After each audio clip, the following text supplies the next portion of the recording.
corazones, bienvenidos a este podcast de dos mujeres.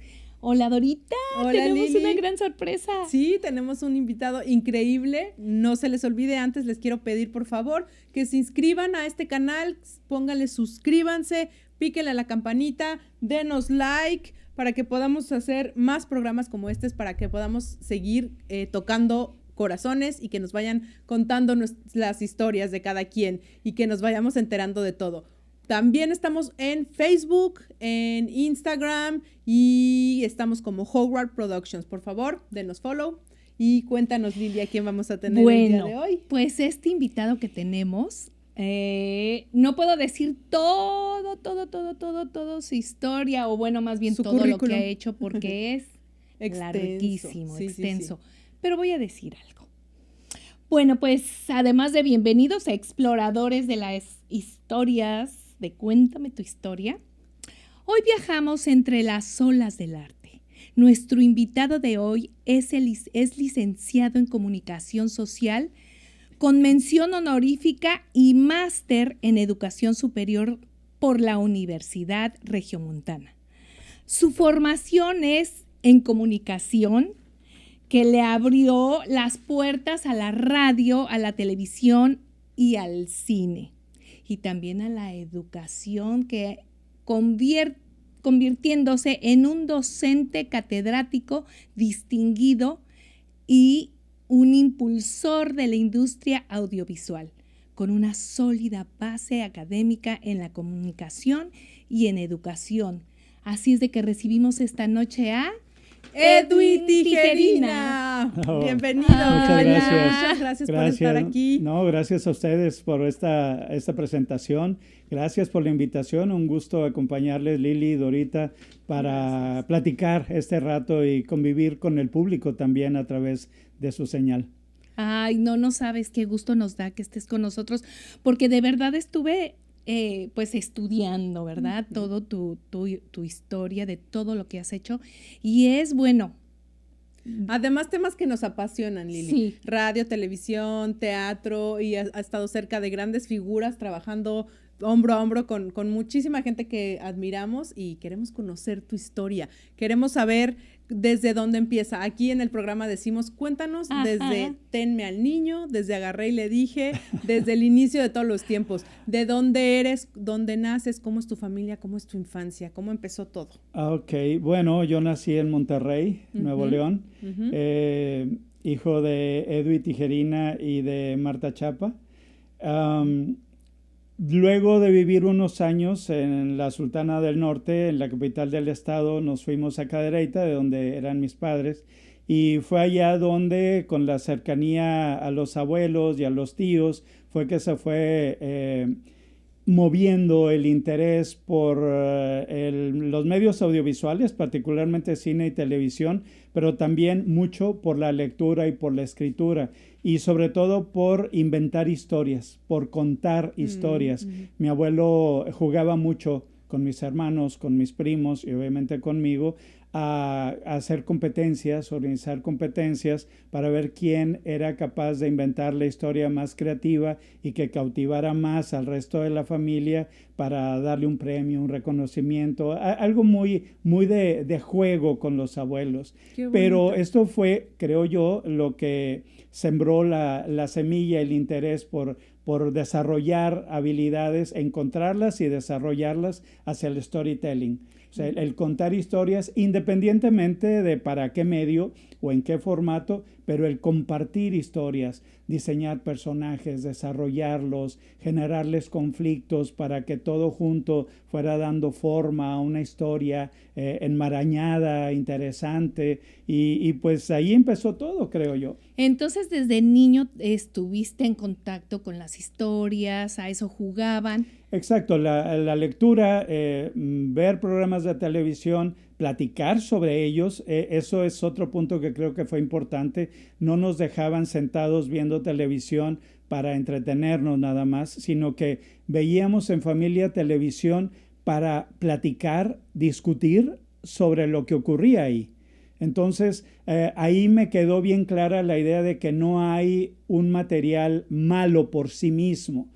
todo puede dejarte algo dependiendo cómo tú capitalices aquello que has visto y escuchado en la pantalla. Y para eso la guía de los padres en ese momento, como siempre, resultaba muy, muy importante. Entonces ahí fue donde empezó el interés, y que si empecé de niño, pues bueno, escribía historias cortas a mi entender, pero mi primera pieza teatral breve, que ahora están tan de moda en teatro corto, teatro breve, microteatro, etcétera, la escribí a los 11 años. Wow. Y se montó en un teatro en San Nicolás de los Garza, en el Teatro Nova, ante un teatro lleno.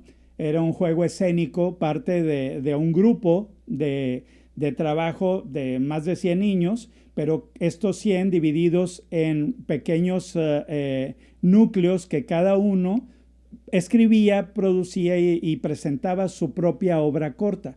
Entonces mi primera obra de teatro fue para esos ejercicios. Y cuando se presenta y veo que a la gente le gusta y sientes el aplauso, ahí dices, de aquí soy. Claro. De aquí soy. Y por ahí me fui. ¿Y qué piensas? ¿Que se nace con ese talento o fue porque estabas con el entorno de tu familia, que ellos estaban dedicados a eso, me imagino? ¿O uno nace? ¿Qué piensas tú? Bueno, ellos nadie de la familia se dedicaba ni al cine, ni al teatro, ni a la televisión, pero sí se interesaban en que uno aprendiera cosas, y yo creo que encontraron en el cine, en la televisión y en la lectura buenas herramientas para irnos guiando en procesos de aprendizaje. Entonces creo que por ahí fue que ellos se movieron, porque profesionalmente o ni como oficio estaban ellos cercanos a estas áreas. Ahora, respecto a tu pregunta de si uno nace con esto o es parte del entorno, yo creo que no es que nazcas tanto con un talento, sino con rasgos de personalidad que te permite desarrollar más unas habilidades que otras. Y luego el entorno en el que te mueves es el que te va orientando a qué habilidades son con las que tú te sientes más a gusto, más afín, más en potencial, y te llama a estarlo desarrollando, lo que llamamos vocación, ¿no? Claro, como que te va detonando de, Exacto. mira, por aquí esto sí me gustó y aquí me clavo, ¿no? Y Exacto. por acá no. Y yo creo que tus padres hicieron, o tus abuelos, también un gran trabajo enseñándolos a pensar, a ser críticos, a crear sus propios entornos, como dices, sin necesidad de dedicarse a nada de Exacto, de los ya medios, nadie, ¿no? Nunca a ninguno de mis hermanos ni a mí, nadie nos dijo, tú vas a hacer esto, tú dedícate a esto, tú libre, tú decides, y cada quien decidió por dónde se quería ir. Siempre, y tener también esa libertad. Digo, hay familias, y se respeta, donde si el abuelo fue médico, el papá fue médico, quieren que el hijo sea médico y el nieto también, independientemente de que le guste o no. Pero aún así, si creces entre médicos, algún gusto o alguna afinidad podrás desarrollar. Fíjate que yo no estoy de acuerdo. No, porque puede ser se puede decir, uno puede decir, ay, bueno, pues sí, como dices tú, lo respeto. Ajá.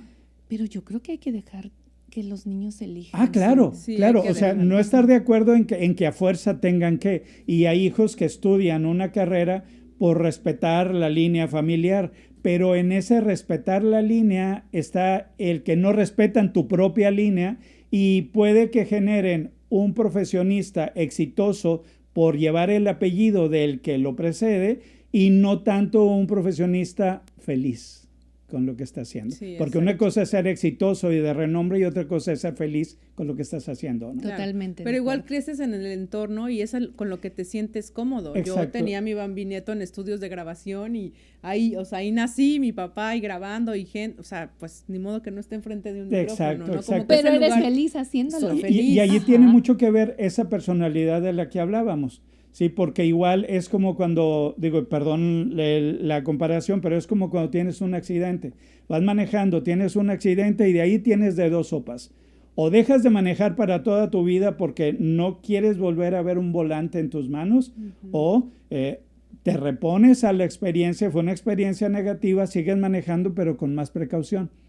Entonces, de una misma experiencia puedes irte por un lado o por el otro. Y es lo que ocurre. Pero como dices, tiene que ver tu carácter también. Exacto. Y sí. Y además la fortuna de haber tenido unos papás que te dejaron ser libre, que dejaron que tú crearas tu propio destino. Eso es maravilloso. Sí. Sí, después, totalmente. ¿qué haces? Ya llega el momento de decidir irse a estudiar. Nos regresamos a Monterrey, nos vamos a vivir a Monterrey ya que me tocó el paso de primaria a secundaria, y estando en secundaria ya empecé a identificar las distintas opciones que tendría, llegado el momento, para estudiar algo que se apegara a mis intereses. Entonces ahí empezaba a ver o filosofía y letras, o apenas empezaba la carrera de comunicación como tal, o teatro, la formación teatral. Estaba viendo por ahí, pero dije, bueno, teatro, perfecto, me gusta, pero no es lo único que me gusta. Filosofía y letras, ok, me gusta escribir, pero no quiero solo escribir.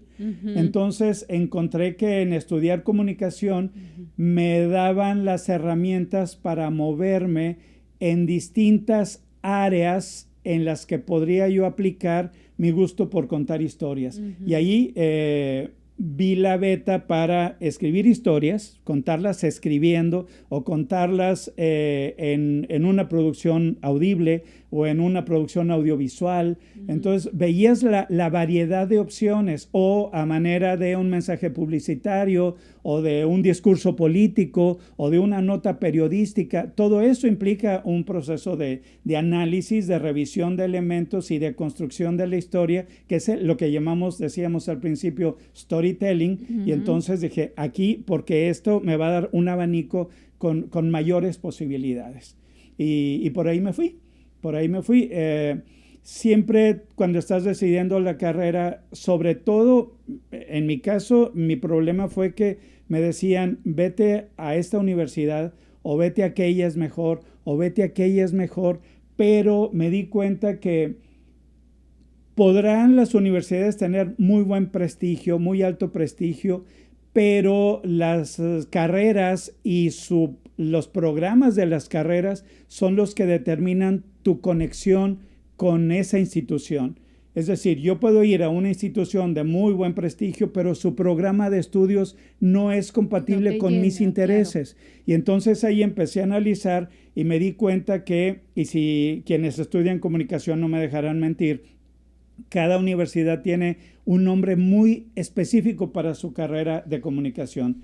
Licenciado en Comunicación Social, licenciado en Comunicación y Medios Digitales, licenciado en Comunicación y en Información. Y entonces ahí dices, ¿por qué los distintos nombres si se supone que es la misma carrera? No, porque hay unas que están encaminadas más a formar analistas, críticos, que hagan investigación sobre contenidos de medios y su impacto. Hay otras que están encaminadas más a formar quienes producen los mensajes. Hay otros que están movidos más hacia el análisis del impacto de los mensajes. Entonces, cada carrera tiene su orientación hacia la teoría, la práctica, el análisis o una combinación. Entonces, aquí, y bueno, aprovecho un consejo para quienes quieran estudiar comunicación. Antes de decidir, más que pensar en la universidad, piensen en el programa de la universidad y estúdienlo para ver si es compatible con lo que ustedes pretenden. Entonces, no hay una universidad mejor que otra en ese sentido, pero sí la hay más o menos compatible a lo que tú quieres. ¿Y les llegará esa información a todos los estudiantes? Todas las universidades tienen en sus páginas ahora o en sus planes de estudio. Antes se difundían en medios impresos. Ahora tú entras y viene el objetivo de la carrera, el perfil de ingreso, qué características se espera del alumno cuando entre, el perfil de egreso, las características que tendrá cuando termine la carrera, viene el plan, los materias que incluye, cómo están conectadas, y ahí tú te das cuenta si va más a lo teórico, a lo práctico, etcétera, ¿no? Sí, entonces no hay ningún pretexto de decir, ay, elegí mal, porque está bien específico. Yo creo que si llegas a elegir mal es porque no analizaste bien o porque tú mismo no sabes exactamente lo que quieres. Sí, yo que creo luego que va pasa por ahí. eso. Sobre todo en comunicación, que yo estudié comunicación, ciencias de la comunicación en el TEC, y decía, es una embarradita de todo. Entonces tienes que tener muy claro en dónde te vas a enfocar, en dónde te vas a clavar, porque de verdad es amplísima la carrera. Entonces sí, eso que dices es bien importante saber, bueno, qué quiero y qué es lo que me va a servir, ¿no? Exacto, y para eso vienen después las especializaciones. Digo, sí, estás, por ejemplo, en el TEC, institución con la que he tenido el gusto de colaborar muchas veces, tienen, puedes ver temas relacionados con publicidad, con periodismo, con investigación, con escritura de guiones, con producción audiovisual, con producción audible, etcétera. Tienes todas las bases y luego ya tú decides lo que más te llamó fue hacer cine, o fue hacer televisión, o fue hacer periodismo, que entonces ya te vas especializando, ¿no? Entonces es eso, la carrera profesional no es el final de todo, al contrario, es el arranque formal de tu desarrollo profesional. Ya de ahí depende de ti. Y claro, cómo vas combinando con la propia práctica, la experiencia de campo, porque hacer trabajo de campo es importante, pero pesa más cuando tienes una formación teórica que te ayude a moverte con mayor seguridad, pero también hacer solamente una formación teórica no te va a servir del todo si no la comparas con la práctica, porque nunca lo uno va a ser igual a lo otro. Tienes que combinarlas de tal forma que te dé solidez en tu perfil profesional. ¿Y en qué momento empiezas? Bueno, cuando ya terminas todo esto, ¿en qué momento dices, bueno, ahora voy a ejercer y voy a hacer esto? ¿O cuál fue tu primer trabajo? Yo que te dio experiencia. Comencé a trabajar en televisión, ahí mismo en Monterrey, en el Canal 3, que luego fue Canal 2 y ahora es Televisa Monterrey.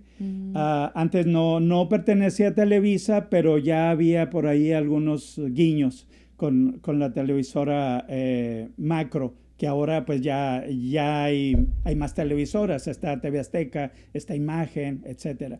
Pero bueno, en ese entonces yo empecé a hacer prácticas sin estar todavía en un grado que ameritara que hiciera prácticas en este canal que estaba a 2 cuadras de la universidad en la que yo estudiaba. Entonces, yo podía hacer mis prácticas hasta el 5º tetramestre, es decir, a la mitad de la carrera. Pero desde que empecé yo me acerqué al canal, fui a tocar puertas y dije, quiero hacer prácticas. ¿En qué tetra vas? Empecé la semana pasada. No, pero es que, Ande, no me tiene que pagar, yo vengo, quiero aprender, insistí, yo creo que insistí tanto que me dijo, está bien, ven. Y estuve mis primeros 4 cuatrimestres o tetramestres asistiendo al canal en los programas de don Héctor Martínez, que era un productor muy importante en Monterrey, y allí fue que se me dio esta oportunidad de la que hablaba, de poder estudiar y ver en el campo real aquello que estaba viendo desde los libros y desde la voz de mis maestros. Entonces ya cuando llegué a mi 5º tetramestre comencé a hacer prácticas y para cuando terminé la carrera prácticamente estaba terminando mi servicio social también. Pero qué maravilla, ¿no? Porque es lo que pasa a veces, que te dicen, ¿tiene experiencia? No. ¿Sí me entiendes? ¿Cómo me vas a dar el trabajo si no me permites tener? Entonces tú fuiste súper inteligente a agarrar y decir prácticas. Exacto. Y bueno, y hay una cosa que aquí no todo mundo lo toma en cuenta, porque uno como alumno te encargan un trabajo y dices, bueno, es un trabajo para salir de esta materia, pasar y ya. Y lo guardas o lo tiras o te olvidas de él, pero oye, estos trabajos que estás haciendo, esa nota periodística, esa investigación, ese cuento corto, ese guión, ese cortometraje, guárdalos, porque si no tienes experiencia profesional, sí tienes experiencia haciendo aquello, porque ya te lo evaluaron, ya pasaste, tuviste una calidad mínima para lograr pasar tu materia, entonces es considerable este trabajo que hiciste. Claro. O sea, tal vez no experiencia profesional, pero sí experiencia en la práctica de esos trabajos en sí. Totalmente. Entonces, guardarlos porque pueden ser tu tarjeta de presentación. El currículum, ¿no? Exacto, un apoyo al currículum. Claro. Claro, claro. ¿Y qué siguió después? ¿Cuánto tiempo te quedaste en esa televisora? ¿Qué hacías? Estuve en la televisora, yo era coordinador de información de un programa de revista matutino, pero también de un programa infantil. El programa matutino se llamaba Esta Mañana, era un programa de revista como los que ahora hay hoy día, etcétera. Y el programa infantil era precisamente para niños, donde iban grupos de niños a cantar, a bailar, era un programa de talentos y concursos. Entonces yo llevaba la coordinación de información en uno y la guía o el rundown para el otro programa. Digo, éramos un equipo. Entonces, oye, una pregunta, después de oírte todo lo que dices tan emocionante, ¿nunca pensaste en decir, yo quiero actuar? He actuado. Ah, ok. Sí, he hecho algunos cortometrajes y he hecho obras de teatro. De hecho, a los 15 años hice mi primera obra de teatro, una pieza infantil que se llama El Profesor Chochitos. Se supone que era un profesor ancianito y yo era el profesor, porque era el más viejo de todo el grupo de niños de la obra. Tenía 15 años, iba a cumplir 15 años. Pero en realidad no se ha dado oportunidad de hacer más cosas. Si se llega a dar, yo feliz, pero la mayor parte del tiempo he estado siempre detrás de cámaras con el equipo de producción. Y es lo que te gusta, ¿no? Bueno, a lo mejor sí también actuar, pero a lo mejor lo que más te llena es estar, ahora sí que como dicen, backstage. Exacto, estar en la producción en sí, pero antes de estar en la producción, estar en mi estudio, en mi oficina o en mi cuarto, escribiendo. Creando. Sí. La pre. Sí, la pre. Y bueno, hay quien califica de solitaria mi actividad o mi oficio como guionista, como escritor o como dramaturgo, pero no lo es tanto, porque al final del día tienes, y esto va a sonar a que está uno medio pirado, medio loco, pero no, porque estás con tus personajes y al final estás hablando con ellos o te imaginas cómo ellos dirían tal o cual cosa, porque, y esto quizás pueda ser respuesta de una pregunta que vendría después, pero uno de los principales fallos de los guionistas es que luego sus personajes hablan exactamente igual que él. Y esto está mal, está mal. Tú tienes que, como guionista, perfilar a tu personaje, darle las características propias para que se desarrollen los conflictos que le estás enfrentando, pero tú solo les vas a decir qué decir, pero no cómo decirlo. Tiene que salir el parlamento a como lo diría el personaje, según su formación, según su estado de ánimo, según su posición socioeconómica o lo que esté viviendo, ¿no? Entonces, estar imaginando esto, estar estudiando, analizando a otras personas, viendo en la calle, en distintas situaciones, cómo cada quien está reaccionando. Todo lo que uno ve en la calle es fuente de información. Eso era lo que te iba a preguntar. Entonces, aparte de la creatividad de tu imaginación, seguramente tocas o ves lo que está pasando alrededor tuyo y eso te alimenta para desarrollar la historia. Claro, mira, por ejemplo, estamos platicando nosotros aquí. Ustedes me están observando, pero yo también a ustedes. ¿Qué tal si en algún momento, en alguna de mis historias, necesito representar a una conductora de televisión o de podcast o locutora de radio? Entonces me recuerdo a quienes he conocido desempeñando esa función y busco las características que me puedan servir para perfilar ese personaje. Y cómo se conduce y cómo presenta y las poses que toma o las reacciones, etcétera. Esto es finalmente todo lo que uno ve a lo largo de la vida, en todas las situaciones por las que te toca pasar, tarde o temprano fluyen, sin que necesariamente uno se lo proponga, fluyen y quedan plasmados en lo que como diríamos los actores, vivencial, ¿no? Pues algo así, Sí. algo así. Observador, ¿no? Observar. Observar. Sí. O sea, me fascina, me enloquece la creatividad que tienes, la creatividad que se necesita para crear esto. Y yo quisiera saber de qué te gusta escribir, qué te inspira, qué género, qué te parece interesante, o escribes así de hazte un guión para radio o hazte un cuento corto. Mira, he escrito películas biográficas como Jesús de Nazaret, como Cantinflas, Juan Apóstol. He escrito piezas teatrales muy, muy dramáticas. He escrito algunas historias con algo de suspenso. A mí como espectador me encanta el horror, el terror, la fantasía y la ciencia ficción, que en conjunto es el género fantástico, ¿no? Esos 4 subgéneros. Pero lo que más he escrito o las situaciones me han llevado por ahí han sido historias biográficas o dramas, muy, muy dramas. Sea piezas largas o piezas teatrales breves, las de teatro en corto o microteatro. Por ahí es que más las circunstancias me han llevado. Recientemente he estado trabajando también documentales. De hecho, en septiembre pasado se estrenó un documental en el que colaboré en el equipo de investigación y de guión, que se llama Devani, ¿quién mató a nuestra hija? Es un documental de 4 episodios. Casi simultáneamente salieron 2 proyectos sobre el mismo tema, pero el nuestro es el que está en HBO Max. Okay. Sí, de hecho estuvo nominado recientemente al premio Rosa de Oro que se dio en la categoría de documentales. Entonces, finalmente es contar historias. Es contar historias. ¿Qué hace el guionista en caso de esto del documental? ¿Investigan la realidad? Sí. ¿Te imaginas cómo la vas a contar?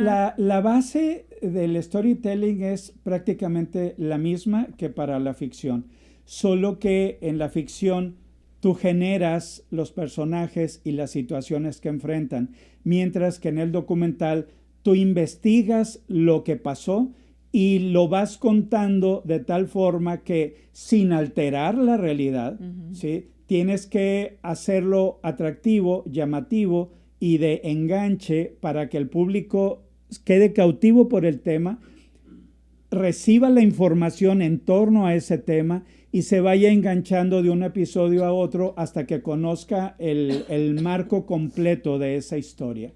Entonces, el guionista también es necesario y aun cuando a los documentales se le llaman on-script, o sin guión, es en el sentido estricto, son sin guión porque tú no le dices a los entrevistados qué decir. El diálogo, claro. Ajá, pero sí con guión desde el momento en que buscas la estructura adecuada para que sea atractivo y llamativo. Y lo empiezas a crear. La línea que le vas a dar al editor de aquí metes las entrevistas, aquí Exacto. metes esta imagen. Y básicamente lo que separa la ficción del documental, más que si hay o no hay guión, porque sí hay en ambos, desde la estructura, es el apego a la realidad. Porque un documental es sobre lo que ocurre, cómo ocurrió, quiénes participaron y en qué se encuentran las cosas, en qué estado se encuentran las cosas al momento de completarlo. Mientras que en la ficción te das permisos literarios, permisos de construcción. Puedes basarte en hechos reales, pero no necesariamente apegarte a los hechos reales porque tienes otras libertades. Claro, porque puedes darle un final el que tú quieras. O sea, puedes estar como moviendo tu historia.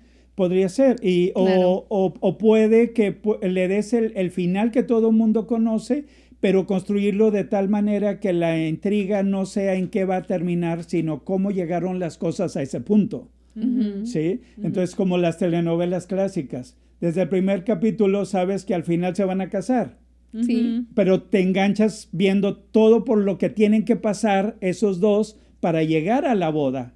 Claro, claro. Sí. La buena, el malo, la bonita, el novio, sí. Exacto, sí. Exactamente. Entonces, es bien divertido porque después de todo puede cambiar el género, cambia la historia, cambia el formato, cambia. Entonces, cada proyecto es muy distinto al anterior y al que sigue. Entonces, no te da oportunidad de aburrirte. Claro. ¿No? En el caso, por ejemplo, de también la película biográfica de Cantinflas, por ejemplo, que es maravillosa. Gracias. Y que es una pieza muy significativa para los mexicanos con la historia de nuestro Cantinflas, porque es nuestro.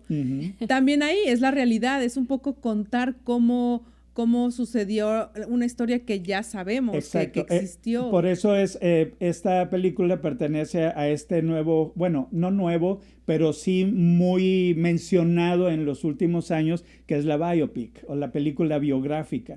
Siempre se han hecho películas biográficas, pero ahora ya se mueve incluso como género. Aquí esto que mencionas es importante, porque si nos estamos basando en cosas que ocurrieron, en personajes que existieron y demás, también aquí entra este juego de las herramientas del storytelling de las que hablaba antes. Ok, tú puedes conocer la historia de Cantinflas si te metes a Wikipedia, pero no te la va a contar a como te la contamos en la película, porque nosotros, primero, revisa toda la vida de este señor, que tiene muchísimas más anécdotas de las que pudimos considerar para solo hora y media. Pero luego de aquí, el objetivo de diseñar o definir el objetivo del proyecto. Vamos a rendirle homenaje a don Mario Moreno y a su alter ego, que era el personaje de Cantinflas, y presentarlo como lo que para nosotros, los miembros del equipo, es y será siempre una figura aspiracional e inspiradora. Entonces, vamos a ver desde cómo empezó, cómo se fueron dando las cosas hasta llegar incluso a levantar ese Globo de Oro al final de la película. ¿Sí? Pasaron muchas cosas antes, muchas cosas después, pero las anécdotas que se seleccionaron fueron las que se apegaban a ese objetivo particular que teníamos. Ahora, ¿cómo contarlo? Bueno, ¿qué lo llevó al Globo de Oro? La película La Vuelta al Mundo en 80 días. Entonces, la producción de esa película va a ser nuestro hilo conductor para que mientras Mike Todd está buscando convencer a Mario Moreno para que esté en su película, él mismo va a llevar de la mano al público a que conozca a Mario Moreno de antes. Ese momento. Exacto. Entonces, fíjate, en esta película tienes 3 historias. La historia de Mario Moreno, la historia de Mike Todd buscando producir su primera película en Hollywood, porque él venía de Broadway, de hacer teatro, y era su primera película, y luego se juntan en una tercera historia, ya los dos juntos, produciendo la película y ganando el Globo de Oro. Wow. De hecho, la película ganó el Oscar, pero eso ya no se incluye en nuestra película, ¿no? Oye, Entonces, y hay varios escritores, pelean qué poner, no poner, cada quien escribe un pedacito. ¿Cómo son las juntas creativas? Bueno, Cantinflas, yo escribí el guión. Los productores, Vidal Cantú, Adolfo Franco, Alejandro Barrón, compartían todo el material que ellos encontraban, les entregaba avances de guión o tratamientos, me lo regresaban. Esto sí, esto no, esto mejor no porque la producción. Luego también hay muchas escenas que quedan fuera porque la extensión de la película, o sea, tal vez se va muy larga o a veces es por presupuesto. Hay muchas consideraciones que se toman en cuenta, además de la historia misma. ¿Sí? Era lo que te iba a preguntar, ¿cuánto tiempo tardaste ¿cuánto tiempo tardaste en hacer el guión? Estuvimos trabajando alrededor de 2 años. Wow. Alrededor de 2 años, pero fue un trabajo colaborativo. Y luego también, ya que estuvo el guión terminado, también el director, siempre la visión del productor es importante, luego viene la visión del director para que el documento con el que se arranca la producción ya lleve este cruce de propuestas, desde producción, por cómo se va a desarrollar y qué riesgos administrativos podría implicar, desde dirección, por ver qué sí, qué no, cómo lo voy a decir, cómo lo voy a tomar, etcétera.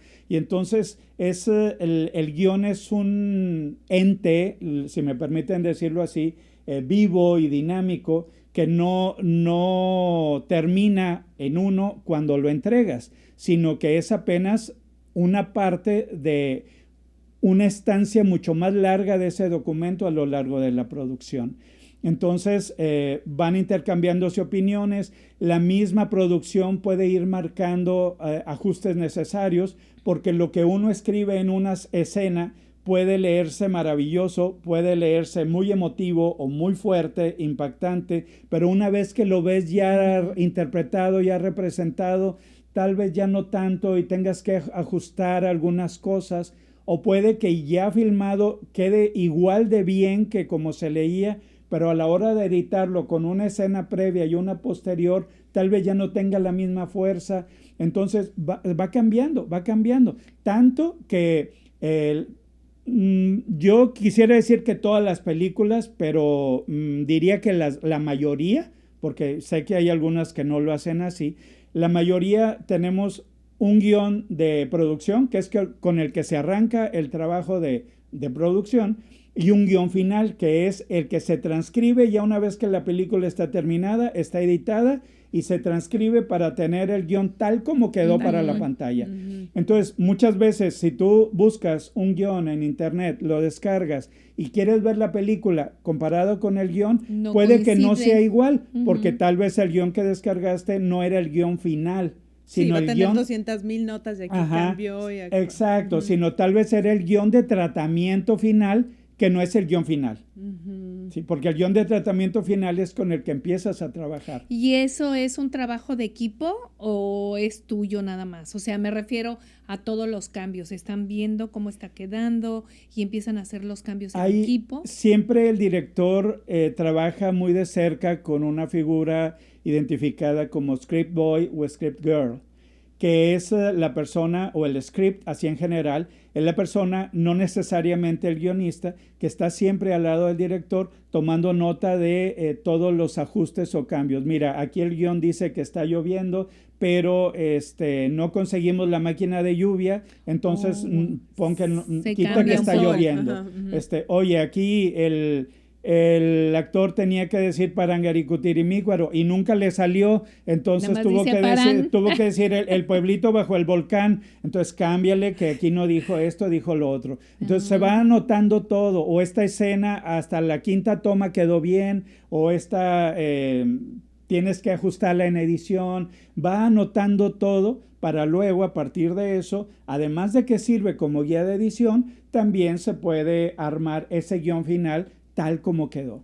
Y en el teatro también sucede eso, porque te dan el libreto y el director empieza, no, mejor vamos a hacer otro trazo y mejor no vas a decir esto. Yo creo que va a la práctica, ¿no? Los cambios. Exacto. Y la diferencia en el teatro es que mientras que en el cine lo filmas, lo editas y ya queda para la posteridad, en el teatro hoy tienes una función, mañana tienes otra, y aunque sea el mismo texto, aunque sean las mismas indicaciones, aunque sean los mismos actores y el mismo escenario, es algo muy diferente al del día anterior. Claro. Va cambiando.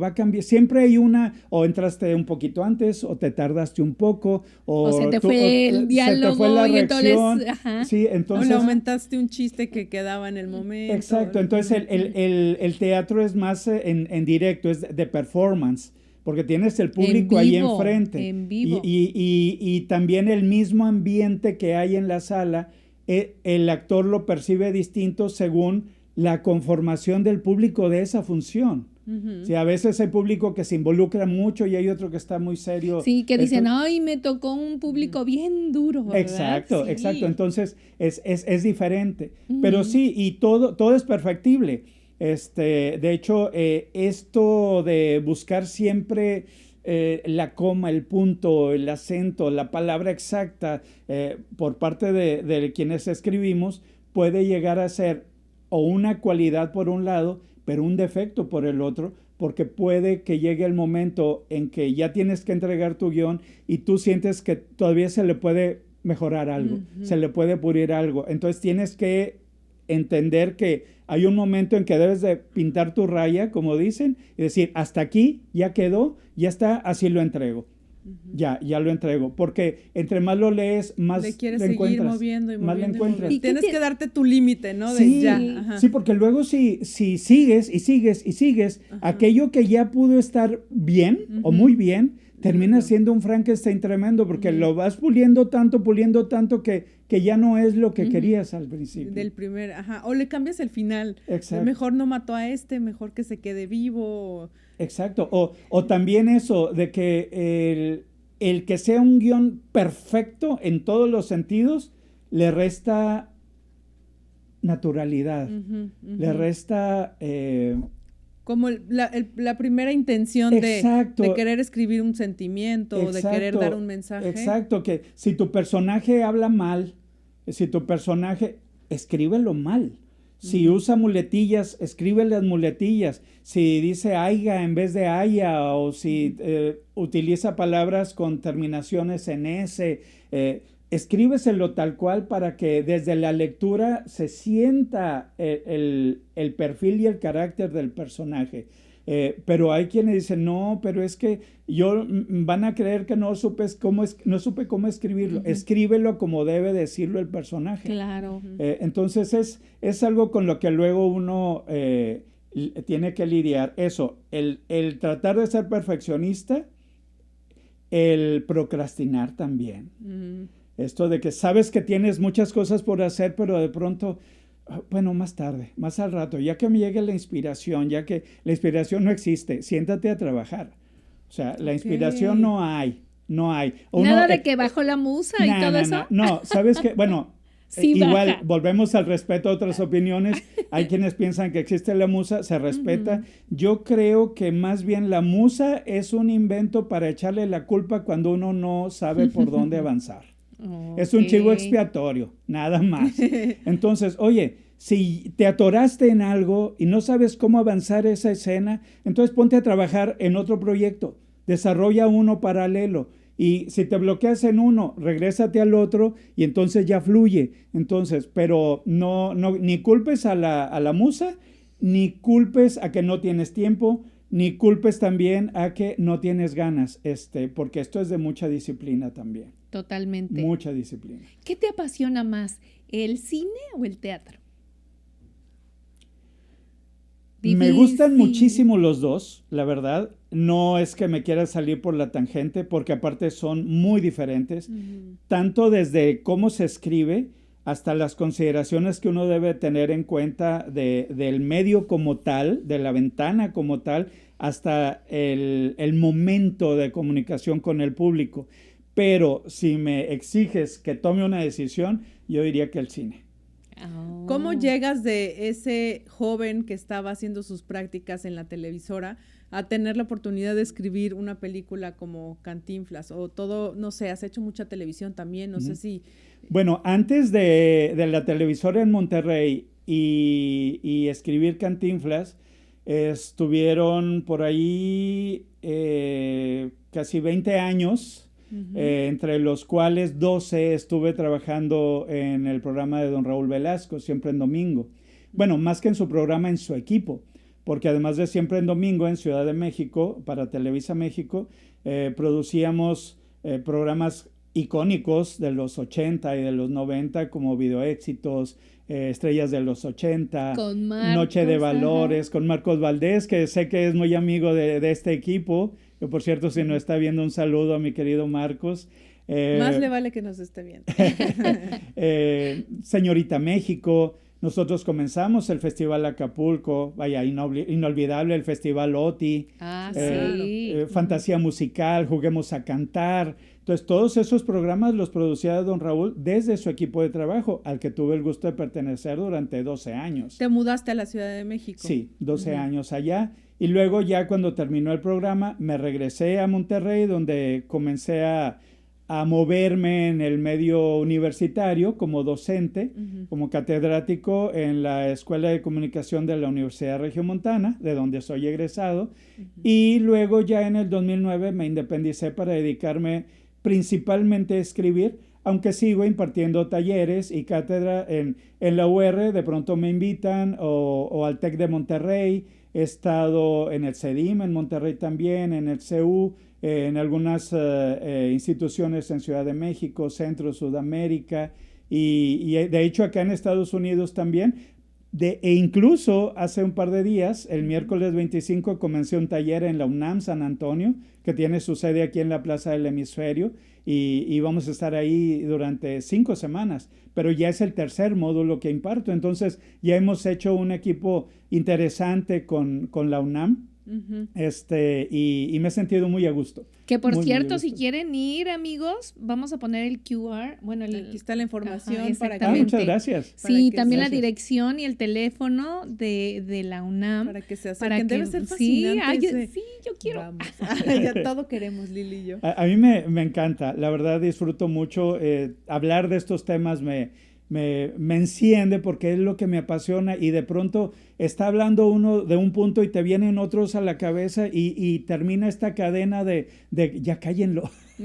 Ya cállenlo. No, pero es que también tienes una trayectoria que, por cierto, quería regresar a lo de Raúl Velasco. Yo también quiero hacer la misma pregunta. Sí. ¿Cuál es? No, pues mi pregunta es ¿qué es lo que hacías ahí? O sea, yo tengo una más chismosa. Sí, así como primero eran artistas y cómo era, Sí, bueno, dependiendo del programa, para algunos se escribía el rundown, o sea, el orden en que se iban a presentar cada uno de los invitados o los segmentos considerados para el programa. En otros, como en Siempre en Domingo, por ejemplo, hacía la investigación de cada uno de los invitados para que don Raúl tuviera su cue card, su tarjeta de presentación. A veces la usaba, a veces no, pero era para que contara con información de apoyo.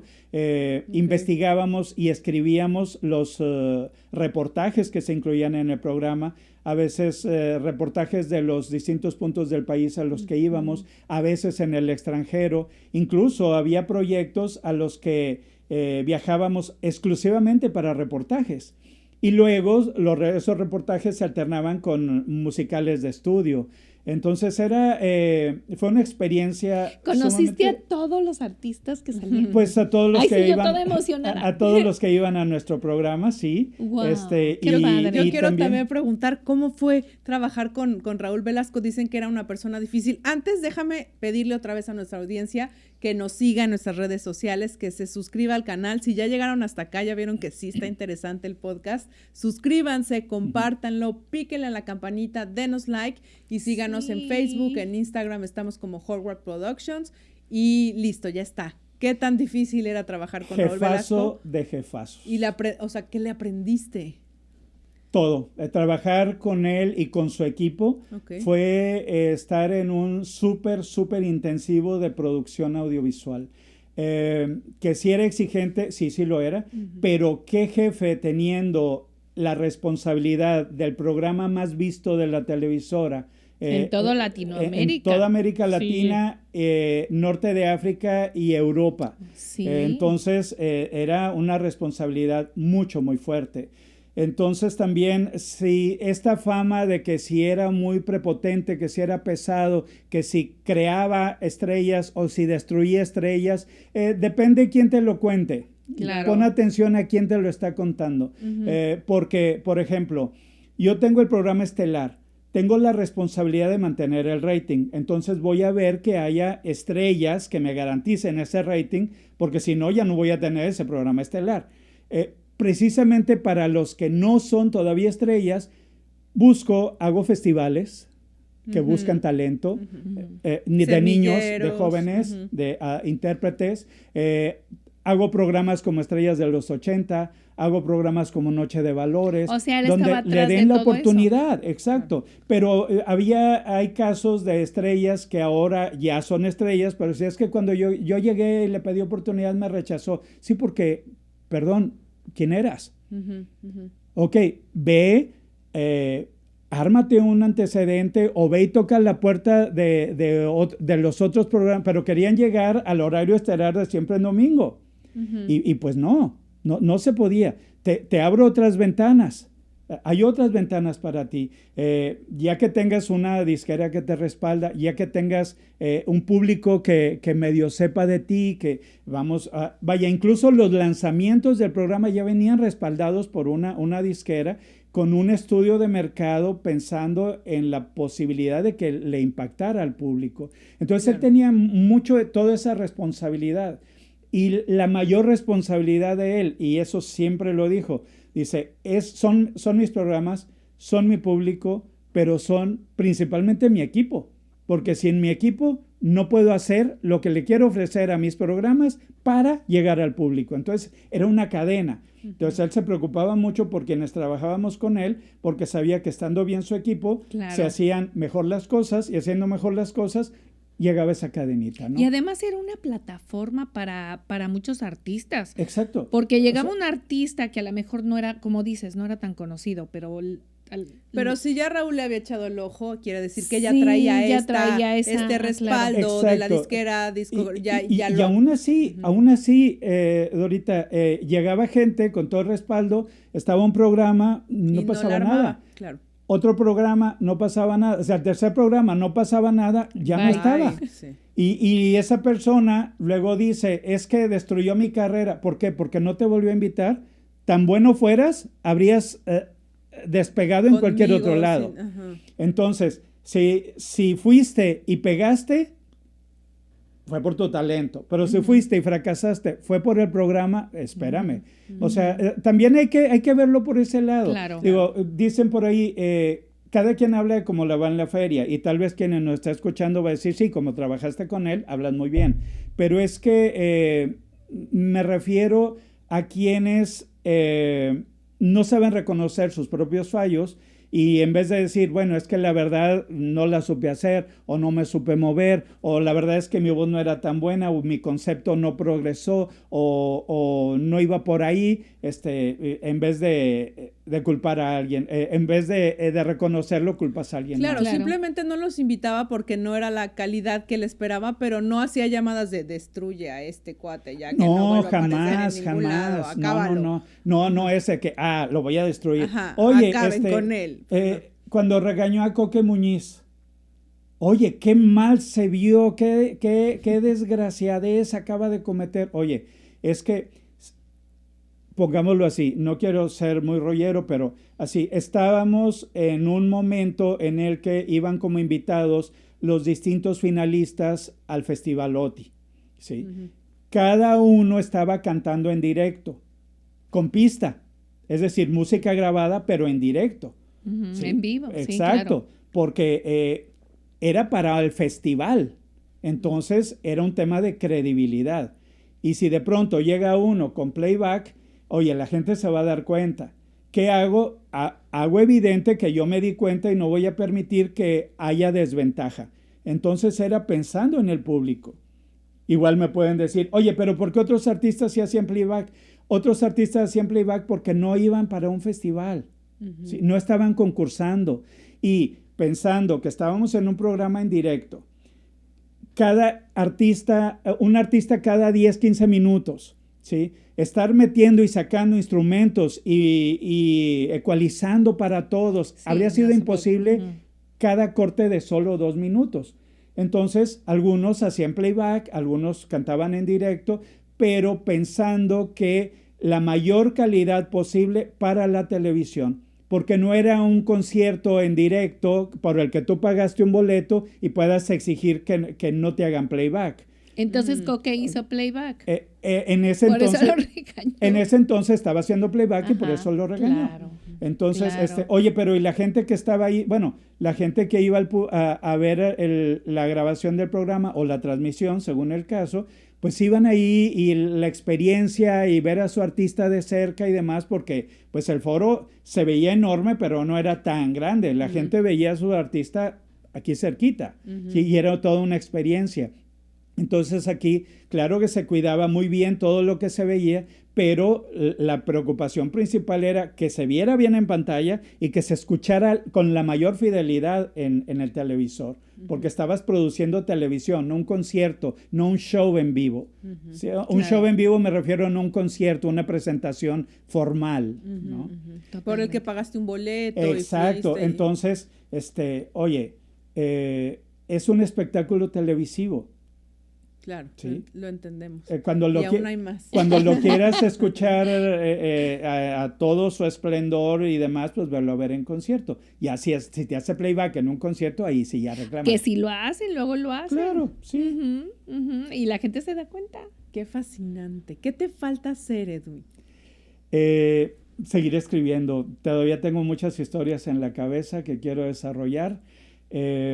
No todas las he podido trabajar porque estoy con una y sale algún proyecto y pues me concentro en ese proyecto que pues no es que sea mercantilista al 100%, pero los recibos siguen llegando. Claro. hay que tomar proyectos que te permitan, exacto, el trabajo como tal, pero luego se abre uno espacios para poder desarrollar los trabajos especulativos. ¿Quieres hacer cosas tuyas para ti? Sí, historias originales que las he hecho también, pero hay algunas que todavía están ahí en la cabeza y que quiero desarrollar. Decía en especulativo porque es así como le llamamos a las historias o a los proyectos de guión que uno desarrolla de modo propio, lo correcto es propio, sí, con 2 R. Wow. Perdón, lo aprendí hace apenas poquito, por eso lo estoy presumiendo. Wow. Es propio, lo correcto. Entonces, son proyectos que uno desarrolla por su cuenta, sin que nadie te los haya pedido, sin que haya un pago inmediato por eso. O la presión, ¿no? Exacto, lo tengo que entregar. Exacto. Claro. ¿Por qué es bueno eso? Primero, porque puedes desarrollar tus propias ideas sin que esté esta solicitud de por medio y te tengas que apegar a un principio rector del proyecto en sí para el que estás trabajando. Claro. Y también te permite explorar géneros a los que quizás con los que no te sientas del todo a gusto y quieres ver qué tan bien te puedes desarrollar antes de arriesgarte a exponerlo, ¿no? Claro. Para ver si eres bueno para la comedia o para algún género que no te haya tocado involucrar y quieras ver cómo es o por dónde ir. Entonces te permite todo esto y tú mismo darte cuenta de hasta dónde sí y hasta dónde no, explorar tus alcances, ¿no? Entonces, ¿y aquí has hecho en San Antonio teatro? En San Antonio no he hecho teatro. Sería igual muy interesante. Tengo 11 obras cortas y tengo 5 piezas largas, si les interesa, puro dramononón. Ay, qué padre, a mí me gusta el drama. Y la mayoría de pocos personajes. Okay. Y bueno, y no he hecho teatro acá, pero me encantaría. Sería maravilloso. ¿Qué haces en San Antonio? ¿Por qué vives acá después de estar en Monterrey, Ciudad de México? En Monterrey, luego Ciudad de México, regresé a Monterrey, estuve un tiempo en Carolina del Sur, luego me regresé a Monterrey, luego me vine para acá. Es que acá, mis hijos viven acá en Estados Unidos. Mi hijo mayor y su familia está aquí en San Antonio, mi hijo menor y su familia están en Minneapolis. Entonces, pues me vine para acá. Y aquí pues ya es más fácil moverme para estar con unos o con otros. Estás como en medio, ¿no? Porque puedes ir hacia Minneapolis y también puedes ir hacia la Ciudad de México, como que está padre. Y puedo ir a Monterrey, claro. que toda la familia, hermanos, cuñadas, sobrinos, tíos, primos, amigos de toda la vida están en Monterrey y en Ciudad de México. Entonces, los tengo aquí cerca, entonces estoy en un punto estratégico. Y aparte, trabajas en tu casa, en tu estudio. Exacto, a menos que tenga que viajar a algún festival de cine o a dar un taller, una conferencia o alguna junta de producción, pero desde aquí es que me muevo. Y ahora también colaborando con la UNAM. Aquí en San Antonio ya tengo 10 años. Y me parece que no es la primera vez que hace lo de la UNAM, ¿verdad? No, este taller que empezamos recién es el tercero que imparto en la UNAM. Sí, eso es maravilloso, sí. Ay, amigos, los esperamos que vayan, por favor, ¿verdad? Sí, Vamos a poner todos los datos, el teléfono, y vayan a ver a nuestro queridísimo Edwin. Muchas gracias. Van a aprender muchísimo. Gracias, ojalá y alcancen. Y si están interesados, si por los tiempos ya no les alcanza, va a haber otro. Pronto habrá otro. Entonces, estamos impartiendo 2 por año. ¿Cuál es el título del taller? ¿De qué va? Un resumen rapidito. Este se llama Escribir Imágenes. Wow. O sea, básicamente implica las bases del storytelling, el formato del guión audiovisual, las consideraciones que debes de tomar para escribir historias para lo audiovisual, no solo en general, y luego terminan con un documento, un primer tratamiento de guión para cortometraje. Ay, qué interesante. Ese es el producto final. Padrísimo. Edu, ¿y algo que quieras? Bueno, no sé si quieras hacer una pregunta antes.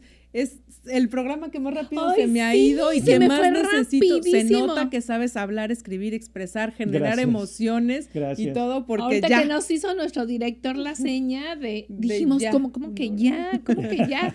No, de verdad, pues que no sea la última vez, por favor. Encantado cuando ustedes gusten, si sienten que le puede ser de interés, lo que pueda aportar, bien encantado. ¿Hay algo que quieras decir para finalizar? ¿Algún mensaje, algún consejo, algún pensamiento que tengas que quieras para que nuestros corazones que siempre nos están audiencia? viendo?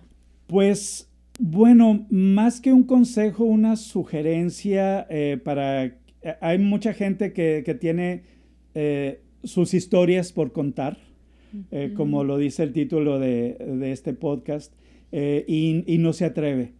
No se atreve porque tiene miedo, porque no sabe cómo, porque no encuentra la forma. Lo importante es dar el primer paso. Ninguna historia es mala.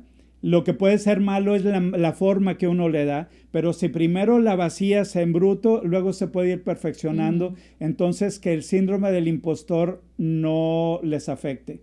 ¿Cuál es esto? El síndrome del impostor es cuando tú, teniendo el talento, teniendo la sensibilidad y la capacidad, aún así sientes que no eres bueno para eso. Entonces, tu propia capacidad te llevas a hacer pensar o a hacerte sentir que no eres bueno y eso te limita, te va coartando. Entonces, aviéntate y los no siempre están garantizados, pero el sí es tras el que uno puede ir con la insistencia. Entonces, pues eso. Hay mucha competencia en este oficio, definitivamente, pero también cada vez hay más ventanas. Cada vez hay más plataformas, hay más producciones, hay más canales de televisión, hay más páginas de internet. Ahora con el formato de los microdramas o los dramas verticales, hay mucho trabajo. Entonces, se necesita que el valor de dar el primer paso. Así es. Muchísimas gracias, Edwin. La verdad es que ha sido, aparte de una delicia, de verdad nos cautivaste con todas las historias y de verdad que sí queremos que regreses porque nos falta muchísimo que platicar. Y queremos conocer tus obras, tu teatro, no sé. Queremos hacer, es más, conocer tus historias. Dorita, una obra de él. Sí, imagínate aquí en San Antonio. Sería maravilloso. Con mucho gusto, encantado. Edwin, muchas gracias. Ya en un momento nos ponemos de acuerdo y les hago llegar los libretos de las piezas breves o las largas, las que gusten. Ambas. Okay. Exacto.